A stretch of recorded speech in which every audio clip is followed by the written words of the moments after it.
ഗുരുവായൂരിൽ NDA സ്ഥാനാർത്ഥി V ഗോപാലകൃഷ്ണന്റെ പ്രചരണം തുടരുകയാണ്. അദ്ദേഹം വീടുകളിലേക്കൊക്കെ കയറിയുള്ള പ്രചരണത്തിലേക്ക് എത്തിയിട്ടുണ്ട്. ഈ സമയത്ത് നമുക്ക് ചില കാര്യങ്ങൾ ചോദിക്കേണ്ടതുണ്ട്. ഗോപിയേട്ടാ, പ്രധാനമായും ചില ആരോപണങ്ങളൊക്കെ നിലനിൽക്കുന്ന ഒരു സാഹചര്യം കൂടിയാണ്. ചില വിവാദ പരാമർശങ്ങൾ ഉണ്ടായെന്ന് പറയപ്പെടുന്നു. ഇതിനോടൊക്കെയുള്ള ഗോപിയേട്ടനൊരു പ്രതികരണം എന്താണ്? അല്ല, എന്താണ് വിവാദ പ്രസ്താവന? അതായത് മാധ്യമങ്ങളടക്കം പറയുന്നത് ചില വർഗീയ പരാമർശങ്ങൾ ഈ സ്ഥാനാർത്ഥിത്വവുമായി ബന്ധപ്പെട്ട് ഗോപിയേട്ടൻ പറഞ്ഞു എന്നുള്ളതാണ്. അപ്പോൾ അതിനോടുള്ളൊരു പ്രതികരണം എന്താണ്? ശരി, വർഗീയത ഒന്നും ഞാൻ പറഞ്ഞിട്ടില്ല. എന്താണ് ഈ വർഗീയത? വർഗീയത എന്ന് പറഞ്ഞാൽ ഇവർ പറയുന്ന വർഗീയത വേറൊരു മതത്തിനെതിരായി ഞാൻ പറയുമ്പോഴാണ് ഇവരുടെ ഭാഷയിൽ അത് വർഗീയതയാവുക. ഞാൻ ഏതെങ്കിലും മതത്തിനെതിരായി പറഞ്ഞോ? ഞാനൊരു യാഥാർത്ഥ്യം പറഞ്ഞു. കഴിഞ്ഞ 50 കൊല്ലമായിട്ട് 1980 ശേഷം ഒരു ഹിന്ദു MLA ഈ ഗുരുവായൂരുണ്ടായിട്ടില്ല. ക്ഷേത്രത്തിനെ മിത്തായി കാണുന്നത്, ഗുരുവായൂരപ്പൻ മിത്തായി കാണുന്നത്, ഗുരുവായൂരപ്പൻ മിത്താണെന്ന് പറയുന്നവർ, നിലവിളക്ക് ഹറാമാണെന്ന് പറയുന്നവർ, അവരെ മാത്രമേ ഇവിടെ സ്ഥാനാർത്ഥിയാക്കുള്ളൂ. അതെന്താ കാരണം? അതെന്തുകൊണ്ടാണെന്ന് എൻ്റെ ചോദ്യം.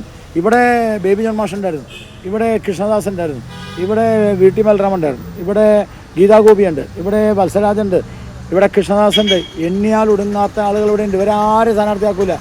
ഇവരിവിടെ സ്ഥാനാർത്ഥിയാക്കുക ഈ അമ്പലക്കൊള്ളക്കാരും അമ്പലവിരോധികളും ഇവിടെ സ്ഥാനാർത്ഥിയാക്കുന്നത് ഗുരുവായൂർ ക്ഷേത്രത്തെ ഹറാമായി പ്രഖ്യാപിക്കുന്നവരെയാണ്. ഗുരുവായൂർ ക്ഷേത്രത്തിൽ മിത്താണെന്ന് പ്രഖ്യാപിക്കുന്നവരാണ്. അതിൻ്റെ അടിസ്ഥാനം അപ്പോൾ അത് അംഗീകരിക്കാൻ പറ്റില്ല. അത് ഞാൻ തുറന്നു പറഞ്ഞു. അത് ഞാൻ ഒരു മതത്തിനെതിരല്ല. കുടിവെള്ളം ഒരു ടൗൺഷിപ്പിൽ, പ്രത്യേകിച്ച് അന്തർദേശീയ തീർത്ഥാടന കേന്ദ്രമായ ഈ ഗുരുവായൂരിൽ കുടിവെള്ളം വേണ്ടേ? ഇവിടുത്തെ ഏതെങ്കിലും ഒരു വീട്ടിലെ കിണറ്റിലെ കുടിവെള്ളം ഇവിടുത്തെ MLA കുടിക്കോ? ഞാൻ വെല്ലുവിളിക്കുക. ആ കിണറ്റിൽ നിന്ന് വെള്ളം കോരിയിട്ട് കുടിക്കോ? ബാക്ടീരിയയാണ് എല്ലാ വെള്ളത്തിലും. അതിൻ്റെ റെക്കോർഡ്സ് ഞങ്ങൾ ഹാജരാക്കി. ഇദ്ദേഹം ഇവിടുത്തെ തിരുമേനിയാണ്.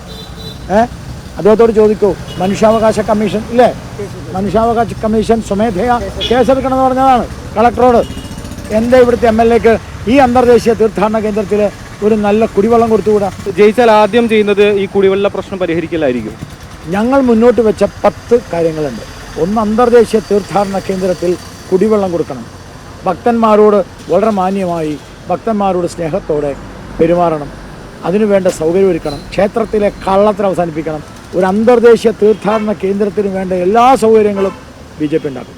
വിജയപ്രതീക്ഷ, ജനപിന്തുണ അതൊക്കെ എത്രത്തോളം ഉണ്ട്? എല്ലാ സ്ഥാനാർത്ഥികളും മത്സരിക്കുന്നത് വിജയപ്രതീക്ഷയോടെയാണ്. ആ വിജയപ്രതീക്ഷ 100% ഉണ്ട്.